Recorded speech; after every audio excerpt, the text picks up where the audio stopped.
आज मैले बङ्गाली किचनमा हजुरहरूलाई आलुको परोठा बनाउन सिकाउँदैछु। सर्वप्रथम त आलुलाई यसरी सफा पारेर धुनुपर्छ। धोएको आलुलाई कुकरमा राखेर सिटी लगाउनुपर्छ। त्यसपछि त्यो आलुको बोक्राहरू फालेर एउटा भाँडामा राख्नुपर्छ। अनि त्यसपछि यसमा मसिनो गरेर फुटाउनुपर्छ त्यस आलुलाई। आफ्नो इच्छाअनुसार नुन र खुर्सानी कति खानुहुन्छ तपाईँहरूले त्यो इच्छाअनुसार राखेर सान्नुहोस्। अब त्यो सानेर चारैतिर मल्नुहोस् यसलाई। यसरी आलु तयार भयो। यसको लागि हामीले आटा पनि तयार पारेको छौँ।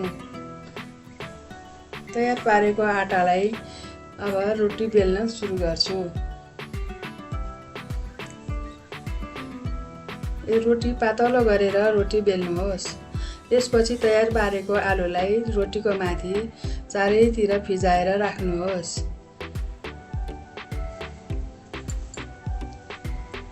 यो फिजाइसकेपछि रोटीलाई फोल्ड गर्नुहोस्।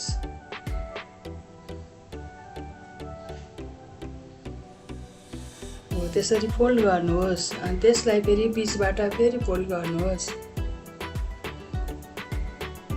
यसरी फोल्ड गरेको आलुलाई चारैतिरबाट यसो बनाएर बेल्नुहोस्।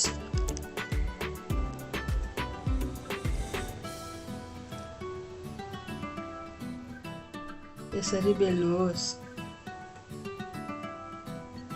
यसरी बेलिसकेको अब यो परोठा सक्यो। अब तावा बसाल्नुहोस्। अनि तावा तातेपछि त्यसमा घिउ अथवा तेल राख्नुहोस्।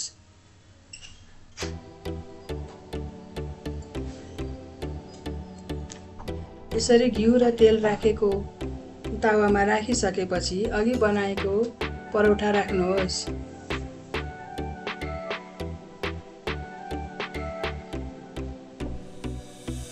ग्यास अलि सानो सानो बनाएर पकाउनुहोस्।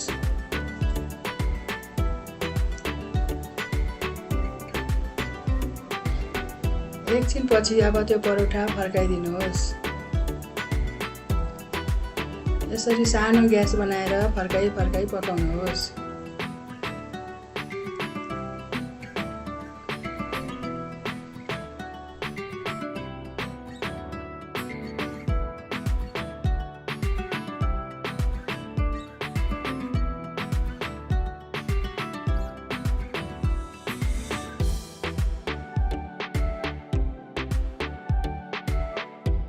परोठा रेडी भयो। अब भाँचेर खानुहोस्।